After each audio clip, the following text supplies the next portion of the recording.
I always remember this as happening exactly after my 8th wedding anniversary. I was working nights at the time, so me and my husband ended up having the whole night to ourselves. Needless to say, I was in something of a chipper mood by the time I got to work. It was around 3:30 in the morning, and I was sitting in my pod telling my coworkers how my husband had gotten me a spa day. The last thing I hear before the phone rings is one of them say, "Bring back some face masks so we can pamper ourselves in the dispatch center." The thought of us doing our jobs with mud masks on made me laugh out loud, and I had to calm myself a little before picking up the call.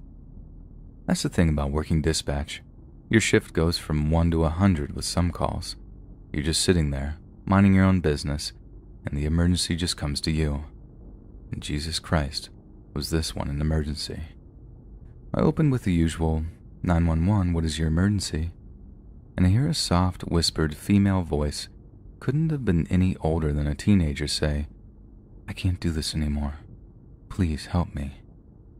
Right when I ask where she's at, I hear a male voice shouting, and then a banging sound as if someone is trying to break into the room this girl is in. I dispatch a nearby unit of cops as quickly as I can, telling them it's a potential domestic violence situation. In a way, it was a potential domestic, but in others, it was much, much worse. This girl was 13 years old, not much older than my son is now, and she had a gun to her head. It was her father on the other side of the door, and he was indeed trying his darndest to break it down. But it wasn't to hurt her. It was to stop his daughter from shooting herself.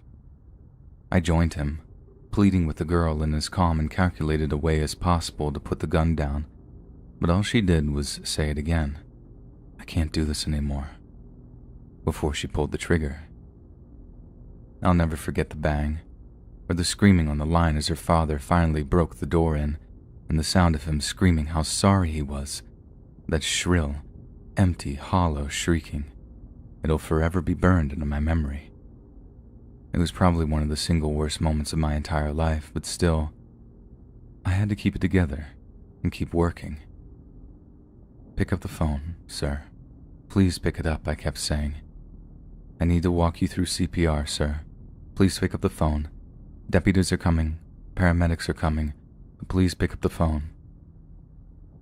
No one picked up the phone. I don't think he could hear me over his own screams. I stayed on the open line, calling out to someone to pick up, but there was a weird noise before the screaming sounded further away, almost like the phone had been tossed to one side. As the paramedics and deputies finally arrived on the scene, they called it. There wasn't a surgeon in the world that could have saved that girl's life. The contents of her skull were spread all over her bedroom wall. Signal 7. That was her name now. Death investigation. As I disconnected the call, I remember my upcoming spa just popping into my head. Like a weird, now where was I moment. I guess that's just how we compartmentalize things. It occurred to me that that little girl would never have a spa trip anniversary present from her husband, and how tragic that was. A dumb, self-centered thought, I know, but it was just how my mind opted to process the horror of what I'd just been exposed to. I didn't cry until I drove home. A full hour's drive of just non-stop, ugly sobbing. Pulling into my driveway, I wiped my face, went into my kids' room and hugged them. They started crying too, confused and frightened as to why I was so upset. I guess that wasn't quite the right call, but I just couldn't help it. It was just something I needed to do. A good number of years have passed since I got that call, and it definitely wasn't the last time that I had to deal with something like that. Trouble is, they never get any easier. You just learn to deal with the fallout better, to just keep on going and keep answering those calls. Dispatch is a crazy job to say the very least. One call you're talking to a toddler who's just had a nightmare, but doesn't want to wake up his mom or dad. The next minute you're listening to someone taking their last breath. I even got a call from someone reporting Taco Bell for getting their order wrong. Dispatchers get threats, they get screamed at, they get called every curse word ever conceived. But we keep going. We keep answering those calls. We lose coworkers that take their own lives every single year. The stress of the job is extremely high, and there's very little in the way of closure for those that need it. Dispatchers carry a heavy burden, long after the call has ended.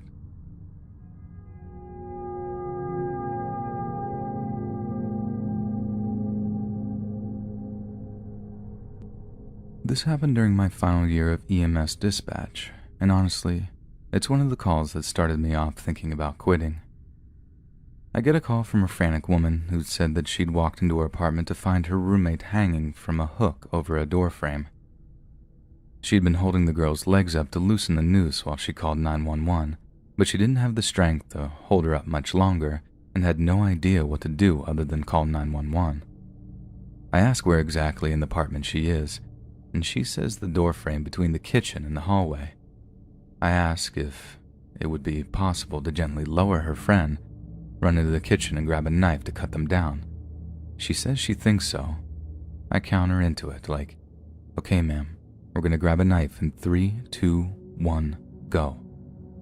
I hear her grunt a little as she lowers the body, then cutlery jingling together as she grabs a knife, and finally, the thud of her roommate's body hitting the floor as she succeeded in cutting the rope. Okay, I cut her down," she says after grabbing the phone again. I tell her the EMTs are on their way, but then I finally get to asking her how long her friend had been hanging. She tells me she has no idea, that she's been working all day. I tell her to begin CPR if she knows it, which she does, and after a few cycles of chest compressions and mouth-to-mouth, she picks up the phone again and says, "I don't think it's working." I tell her to keep going and that it's essential to keep trying. That's when the lady hits me with, "But she's cold. She's so cold." I had to take a minute to compose myself. Those words hit me like a ton of bricks for some reason. I dealt with worse calls than that. Straight up triple murders, assaults, all that, but hearing this girl tell me how cold her friend was just tore me up. Just over a year later, I retired. I don't regret my career in dispatch, and I know I made a difference out there.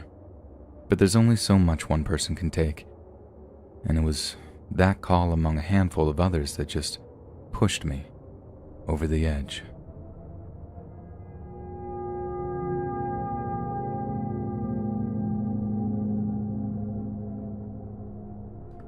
I'm a former chief of police in Glenlyn, Florida. A call began like this, like any other. 911, what's your emergency? A woman is screaming frantically saying, "An alligator ate part of my baby." My dispatchers tried their best to get some straight answers out of her, but even when she stopped screaming down the phone, all she'll say is, "We were just walking along the sidewalk and out of nowhere, an alligator jumped out of the water and ate part of my baby." Living in Florida, this was entirely possible, and we'd had all prepared for the worst possible outcome. Police arrived on scene, then the fire department, and an ambulance not far away. The fire department medic was the first to arrive, but he radios in that the other units should abort. Of course, the first thought was the child was dead and no EMTs would be needed. And a few minutes later, the medic said animal control was needed. I'm thinking, Jesus Christ, this poor woman, what a terrible thing to happen. And then out of nowhere, I hear something over the radio like, "Is that a leash?" There was a leash hanging out of the alligator's mouth. The baby the woman had been referring to wasn't a human baby at all. It was her freaking dog. It's something we laugh about now, but after all the horror and fear over this fictional poor kid's life, we were straight up angry when we found out. It didn't help that the woman complained that no one would take her to the hospital or take what was left of her dog. There wasn't much to the vet. All I can say is, thank God no humans were injured. Believe me, I do feel bad for the dog, sure, and the lady, but let your dog run off wild near the rivers or lakes in the Sunshine State? You didn't bring your dog for a walk. You brought it as an appetizer.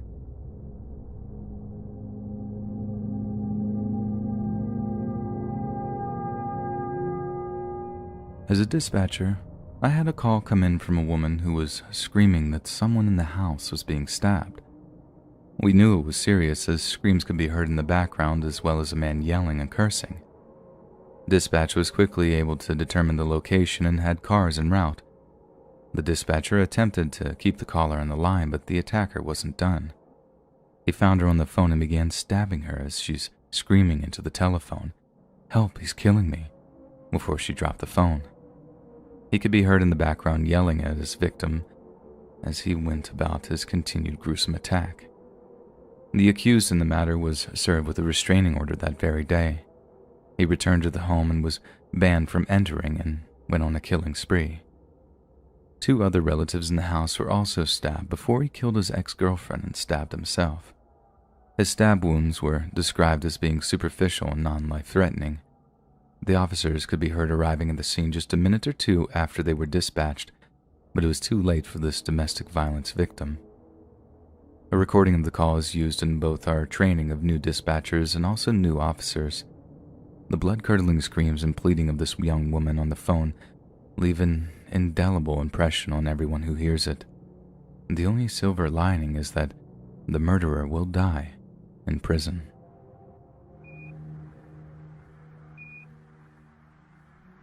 Around 25 years ago, it was a typical serene Sunday morning in the upstate New York Sheriff's Office 911 center I worked in. But when I say New York, I mean way upstate.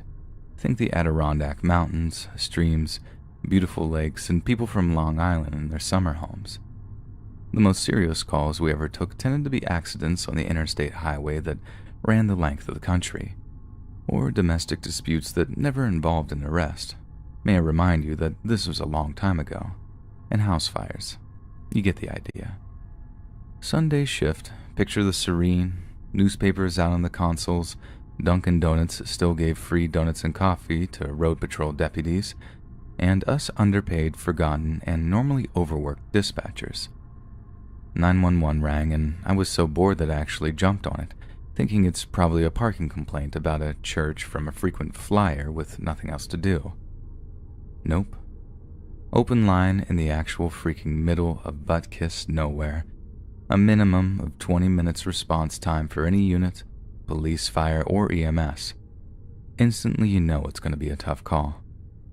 I heard an adult female in the background say, "Oh my God," before adding something about burning. She then picked up the phone and adds a desperate "help" before it sounded an awful lot like she dropped the phone again. Next thing I heard was a door of some description slamming. Then about 30 seconds later, a distant bang, like a firework or maybe a propane canister exploding. Well, I dispatch all 3 types of emergency units as per policy with unconfirmed type of emergencies, but I was 100% sure the house was on fire because of the burning comment. Then I heard, "Please help me," again, only very softly. Positive that the house was burning, I tried in vain to get a response and kept asking if she was alone, get out, etc., all the while updating and expediting units on the radio. First volunteer fire chief arrived and reported no fire, so instantly I'm like, what's going on here? But the fire chief ran around the house checking for smoke, but instead he found a man in the backyard, motionless, and holding a gun. This is the day I found out that a 12-gauge shotgun fired point blank into the chest of a 30-year-old woman holding a phone sounds almost identical to the sound a screen door makes when it slams. I listened to the poor woman's last words as she died alone on her kitchen floor, and I also somehow managed to send a firefighter directly into a life-threatening situation. There's no academy course that exists that can teach you how to deal with stuff like that. It took me a long time to stop equating a slamming screen door with gunfire. Try explaining that to your family and friends when one of them lets the screen door close a little too hard on Labor Day weekend. Anyway, the firefighter turned tail and ran, and the guy turned the gun on himself instead, but didn't get it quite right and survived initially. The number of resources spent trying to save him before his inevitable death was ridiculous, but because I was also a volunteer EMT, I understood it. The medics on scene even got med flights to transfer him to a trauma center, but they couldn't save him. So I guess karma worked well that day.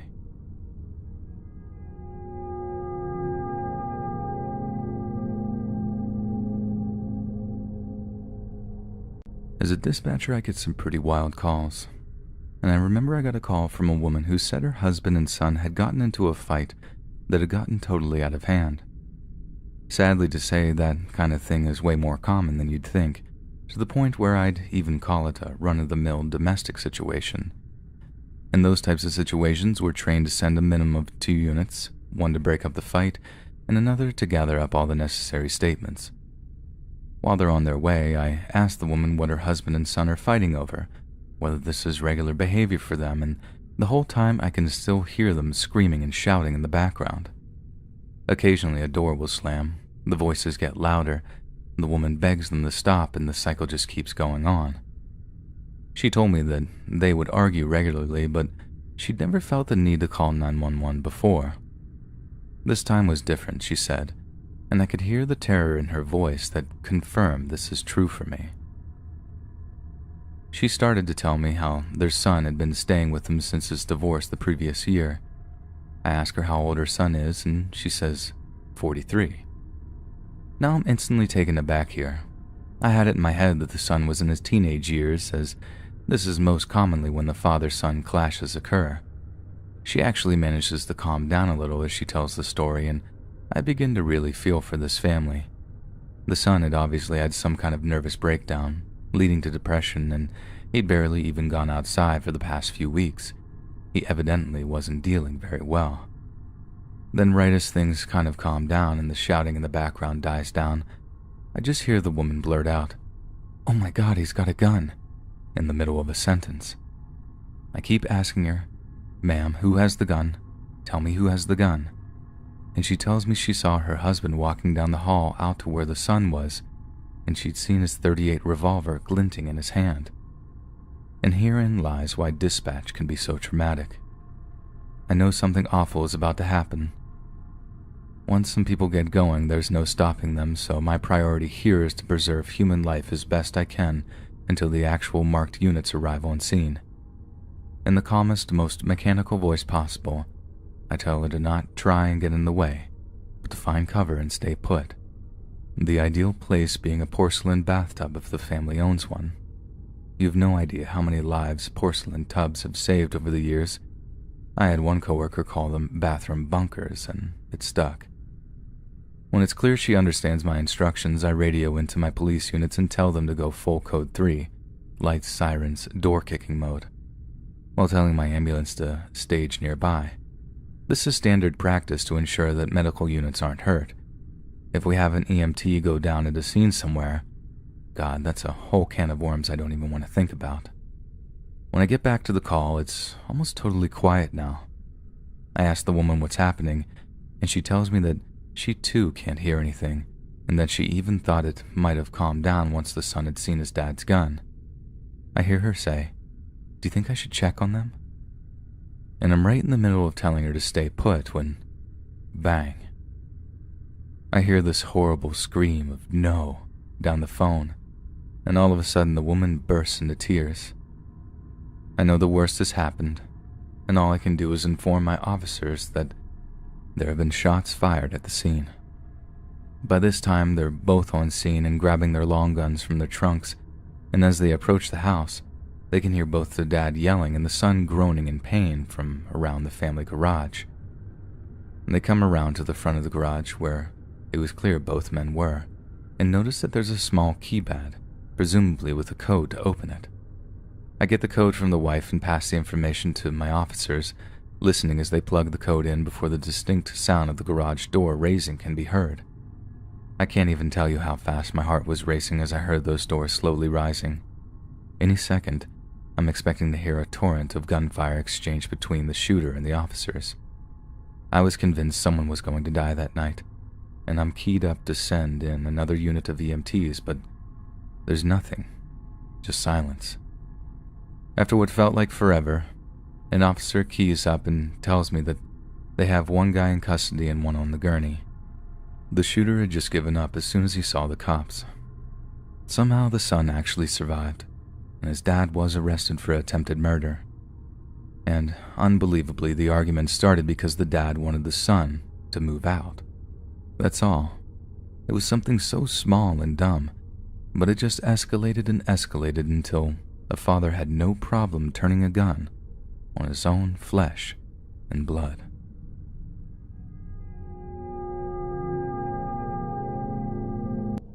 Back when I worked full-time for the fire department, I used to take the odd shift working the medical side of the 911 dispatch center. Since smartphones have been getting more and more sophisticated, I've heard it's much easier to pin down exact locations. And in the UK, they have this new 3-word system that brings EMTs right on top of your position, should you happen to be stranded somewhere with no recognizable landmarks. I'm almost certain a system such as this is about to be implemented in certain states, but back in 2006, when all anyone had was flip phones and whatnot, finding out exactly where an injured party was could prove extremely difficult. From what I understand, these days you can ping a location to within a few feet of where a call is coming from, but back in the early 2000s, the area was ballooned to square miles. South side or north side of a city, maybe a county, but nothing as accurate as the tech today. So, with that little bit of context established, this is by far the worst 911 call I ever received. I got a call from a cell phone, presumably one of the aforementioned flip phones, and it was a younger girl telling me her mom had fallen and wouldn't wake up.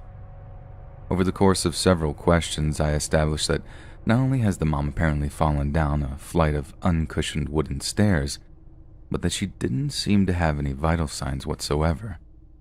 This could have simply been because her young daughter simply didn't know what she was looking for or had made a mistake when it came to her breathing or her pulse. But the really alarming thing, the little girl couldn't give us an exact address, and as much as I asked her things like, "Do you have any mail around to read the address off of?" nothing seemed to work. She couldn't find anything, she couldn't remember, and she was beginning to panic. And in a situation where every single second counts, we were burning valuable time. What's worse, all she could say about where she lived was that it's a farm. And given that pretty much all of my district was rural farmlands, her description didn't bring us any closer to saving her mom's life. Working through all the standard questioning, I got to asking how long it had been since her mom fell down the stairs. She told me her mom had fallen just after her favorite TV show had started, and doing the math, I figured out that she'd been down for 30 minutes at the very least. We're taught to remain completely professional in those situations. I mean, I had one regional dispatch trainer tell me, the more robotic you are, the better. The more detached you are, the more lives you'll save. But in that moment, hearing the mom had been out for like a half hour, I felt my heart sinking. It was like an ice block in my chest. It was the toughest time I've ever had trying to keep it together on a call. But as per my training, I just took a deep breath and tried to mechanically work through the problem-solving techniques I'd been taught. I'd asked her the street name, if there were any landmarks, if there was mail in the house, what she could see out of her front door, but the only thing that landed was the landmarks thing, with the girl telling me that her family walked to and from church every Sunday. Walked. So it had to be close, right? Seconds later, my supervisor and law enforcement are scouring a map of our assigned area, marking off every single church within a few miles of working farms. When they'd narrowed it down to a total number of 5 churches that could feasibly be walking distance for a family with small children, we dispatched a unit to each one with specific instructions to go in lights and sirens the whole way. This would give our younger caller a shot at hearing them approaching so we could further coordinate our response. But just keeping in mind that with only 3 fire rescue vehicles, 2 ambulances, and 4 police patrol cars to cover the entire area, tracking down this young girl's location meant we'd be stretching thin the entire time. By trying to save one life, we'd be risking the lives of others. It was a nerve-wracking risk, but one we were willing to take. Thankfully, after hearing some of our frantic calls going out over the radios, a couple of sheriff's deputies and a handful of highway patrol officers volunteered themselves to join the search effort. Bearing in mind that all this had happened, and we were no more than about 15 minutes into the call. I've never seen or heard of such a large-scale response in our county, not on my watch anyway. I mean, we really did go into overdrive as soon as all the circumstances of the call became evident. I remember the 15-minute mark because this is about the time we learned that the phone she was using was a cordless one, and the family kept the phone at the bottom of the stairs, just feet away from the front door. This obviously meant that she'd be able to walk outside to look for lights and listen for sirens, a major breakthrough on our efforts to locate her. There was some added suspense when it seemed like she might not have been able to open the front door, but I thanked God when I heard her say, "I got it." Then, it was just a matter of waiting and hoping she'd heard the sirens in time. I know it's a huge cliche to say that minutes seem like hours or whatever, but I'd never really understood that whole time is elastic concept until then. It really did seem like forever before she heard our sirens, but there was no time to celebrate when she did. We were still faced with the task of figuring out which of our emergency vehicles we could hear. Law enforcement thought fast and had me telling each responder to stop and turn off their sirens before one by one we had them turn them back on so we could determine which one was the closest to her. It turned out to be one of the fire rigs, so we sent everybody to their position and then they spread out to cover the general area, all with their sirens on again. Eventually, one of the state troopers pulled into her street and the girl could see him coming. When the rest of the dispatch center heard me saying, "Okay, run to the fire truck, honey. Go wave to the fire truck," there was a bunch of silent celebration as people punched the air or buried their heads in their hands in relief. As the little girl met the fire truck, the driver was able to relay his position to us and they signaled that her job was essentially done. I stayed on the line while EMTs were guided onto the property, and once they'd arrived, it was adios from us, and all we could do was hope that the mom was okay. Well, it was more like pray by that point, as for all we knew, she had been flatlined for just going on about an hour. However, we heard later that by the time the medical guys got there, the mom was actually awake. She was incredibly disoriented as there was clearly something horribly wrong with her, but she was alive at least. They later found out that she had a broken back, an absolutely horrific break too, and one that might take her more than a year to recover from. The young girl was given a little reward from the police department for her bravery in the call, as she kept calm and did everything we told her to do. I can't say it was anything more than a token, something to take the edge off the traumatic event she'd gone through, but what else can you do? I suppose this has something of a happy ending, though. The mother recovered with no brain or nerve damage, but the recovery process in itself sounded almost as bad as the injury. I suppose the reason I'm telling you all this is to serve a reminder for something very, very important. As someone who's worked as an emergency dispatcher, I really can't stress how important it is for parents to teach their kids the following things. 1. Teach them your first and last names. 2.